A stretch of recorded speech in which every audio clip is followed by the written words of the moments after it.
So in order for our tile map to actually work, we need to make sure that the Texture 2D always exists.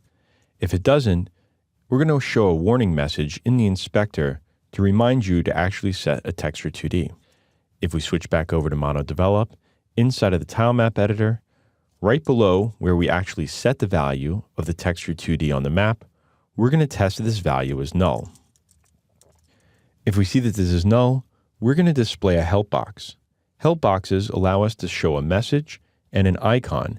In this case, we're going to create a warning message. We'll use the Editor GUI layout and call the help box method. Here we'll pass in a message, and then we'll give it an icon using the message type enum, and we'll select warning. Now, if we save this and go back into Unity, once it recompiles, we'll see that no message shows up because the Texture 2D already exists. If we were to remove this, you'll see that we now have a warning. Let's go back and make sure that the dorm tiles are selected as our Texture 2D.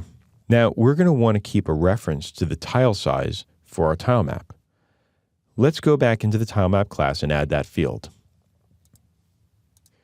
Below our Texture 2D, we'll simply create a tile size vector 2. Next, we'll want to display this in the inspector, so go into the tile map editor.